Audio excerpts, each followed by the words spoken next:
तो और मेरे भाई लोग क्या हाल चाल है यार। तो कल रात एओटी ने अपना फाइनल सीजन का पहला एपिसोड रिलीज कर दिया होता है, यानी कि सीजन 4 पार्ट 2 एपिसोड 1, जिसे मैं आज से एक्सप्लेन करने जा रहा हूँ। उससे पहले एक बार आखिरी सीजन के इवेंट्स पे ध्यान दे तो जीक ने अपने साथ लेवाई को भी थंडर स्पेयर से उड़ा दिया था। दूसरी ओर जॉ टाइटन एरन को खाने की बहुत भयंकर कोशिश करता है लेकिन नाकामयाब हो जाता है, और फिर एरन भी अटैक टाइटन में ट्रांसफॉर्म हो जाता है। अब आगे तो एपिसोड के सबसे स्टार्टिंग में हमें दिखाया जाता है येगरिस्ट लोग और कैप्टन हांजी जाती है उस एक्सप्लोजन वाले जगह पे, और वो वहां पे जाके देखती है कि कैप्टन लेवाई बहुत बुरी तरह जख्मी है, ऑलमोस्ट अधमरा हो चुका है। फिर येगरिस्ट लोग उसे निपटाने का सोचते हैं लेकिन फिर हांजी बोलती है ये पहले ही मर चुका है, एक्सप्लोजन होने के संग संग ये मर चुका था। उसके बाद फ्लॉक बोलता है रुको मेरे को चेक करने दो, मेरे को भी चेक करने आता है, और तभी एक टाइटन आ जाता है। अब जैसा कि हमने लास्ट एपिसोड में देखा था, जीक एक्सप्लोजन के कारण फट चुका था और उसे एक टाइटन अपने पेट के अंदर रख के चला जाता है, और ये वही टाइटन था।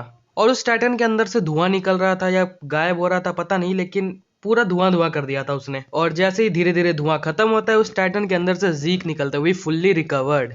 अब इन सब चीजों का फायदा उठा के हांजी लेवाई को लेके नदी में कूद जाती है। अब जीक फ्लॉक के पास जाता है और फ्लॉक पूछता है कि आपके साथ क्या हुआ था।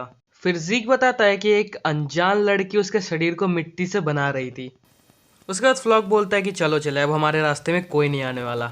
और तभी जीक अपने मन में बोलता है हमें आगे बढ़ना होगा, क्यों एरन। और दूसरी ओर एरन भी फाउंडिंग टाइटन में ट्रांसफॉर्म हो चुका था। और फिर जॉ टाइटन पीक का हाथ काट देता है और फिर पीक भी कार्ड टाइटन में ट्रांसफॉर्म हो जाती है और गाबी को लेके वहां से निकल लेती है। दूसरी ओर हमें दिखाया जाता है मार्ले का एयरक्राफ्ट कैरियर जो कि धीरे धीरे उन्हीं की ओर बढ़ रहा होता है, और मार्ले पूरी तरह रेडी हो चुका था अटैक करने के लिए। दूसरी ओर एरन भी बिल्कुल तैयार है और उन्हीं की ओर धीरे धीरे बढ़ रहा है। और फिर जॉ टाइटन एरन पे अटैक कर देता है, लेकिन फिर एरन अपना फीस टाइट कर लेता है, जिसे देख के जॉ टाइटन भाग जाता है। एरन भी फिर फाइट के लिए निकलने ही वाला होता है कि उसे एलिना दिखती है, जो एरन को बोलती है कि अभी फाइट करना हमारे लिए बहुत ज्यादा मुश्किल होगा, तो तुम अंडरग्राउंड जाके छुप जाओ। लेकिन एरन उसे हकाल देता है। खैर एरन उसे हकाल ही सकता है, कोई बड़ी बात नहीं है। और फिर एलेना भी अपने सारे सोल्जर्स को कह देती है कि जाओ एरन को बचाओ। और फिर एरन राइनर को देख लेता है पैराशूट से उतरते हुए। राइनर भी हवा में ट्रांसफॉर्म हो जाता है और फिर से एक बार एरन और राइनर फेस टू फेस। और दूसरी ओर गावी पहुंच जाती है कमांडर मेगाथ और कोल्ट के पास, जहाँ पे कोल्ट उससे पूछता है कि फाल्को कहाँ है। और फिर गावी उसे बताती है कि वो अभी भी उस बिल्डिंग के अंदर है, करीब करीब 300 सोल्जर्स के साथ जिन्होंने स्पाइनल फ्लूइड पी रखा है। और फिर कमांडर मेगाथ पूछता है कि क्या उन्हें फाउंडिंग टाइटन का इस्तेमाल करना आ गया। पीक बोलती है नहीं, लेकिन तभी गावी को याद आता है एक बार जीक ने कहा था अब हमारे पास फाउंडिंग टाइटन भी है और एक रॉयल ब्लडेड टाइटन भी, और वो ये चीज कमांडर मेगाथ को बता देती है। और फिर कमांडर मेगाथ समझ जाता है कि फाउंडिंग टाइटन का पावर यूज करने के लिए इन दोनों को मिलना पड़ेगा। और फिर कमांडर बोलता है कि हमें कैसे भी करके इन दोनों को अलग रखना है, मिलने नहीं देना है। और तभी पीक के कार टाइटन को उसे नया मशीन गन पहना दिया जाता है, जिसको कि कमांडर मेगाथ हैंडल करेंगे। और दूसरी ओर हमें एरन अपने आप को प्रोटेक्ट करते हुए दिखाया जाता है, लेकिन एरन मौका देखते ही आर्मर टाइटन के मुंह पे एक सुपरमैन पंच दे देता है और उसका मुंह फोड़ देता है। तभी जॉ टाइटन पीछे से आके एरन को एक सुपरमैन किक देता है और राइनर एरन का मुंह पकड़ लेता है। फिर जॉ टाइटन एरन को खाने जाता है, लेकिन तभी वॉर हैमर टाइटन का यूज करके इन दोनों को हवा में ही लटका देता है। लेकिन तभी कमांडर मेगाथ एरन को एक हेडशॉट देते हैं और एलेना वगैरह सभी के सभी शॉक हो जाते हैं। और फिर राइनर और जॉ टाइटन भी धीरे धीरे रिकवर करने लगते हैं। फिर तभी हमें ये दिखाया जाता है कि येगरिस्ट लोग हार रहे हैं और मार्लियंस जीत रहे हैं, all because of their airships. और फिर तभी ओनियाकोपॉन डर जाता है और वहां से भाग जाता है। और फिर जॉ टाइटन वहां से निकल के दोबारा एरन को खाने की कोशिश करता है, लेकिन दोबारा एरन स्पाइक्स बना देता है, लेकिन इस बार जॉ टाइटन बच जाता है। और फिर कमांडर मेगाथ एरन को एक और हेडशॉट देते हैं और एरन शांत।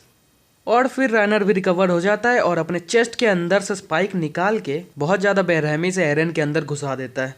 और फिर सीन चेंज हो जाता है और हमें दिखाया जाता है ओनियांकापॉन बेसमेंट में जा चुका होता है मिकासा वगैरह के पास।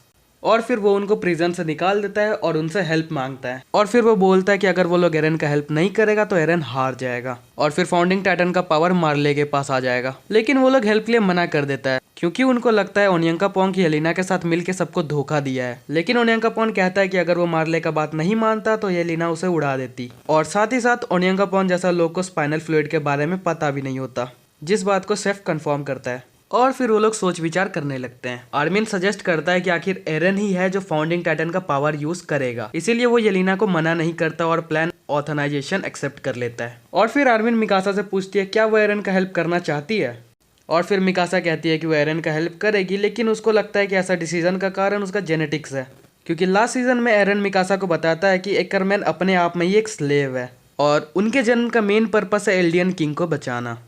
और इसीलिए मिकासा को लगता है कि ये उसका डिसीजन उसके अपने विल ने नहीं बल्कि एकरमैन ब्लड के कारण है। और फिर सीन चेंज होता है और रायनर एरन के अंदर पूरा का पूरा स्पाइक डाल देता है और इसी तरह अटैक टाइटन के चिल्लाने के साथ एपिसोड का एंड होता है। अब ओवरऑल मुझे वीडियो का क्वालिटी तो काफ़ी सही लगा, एनिमेशन ओके था और ओपनिंग और एंडिंग सॉन्ग काफ़ी सही था।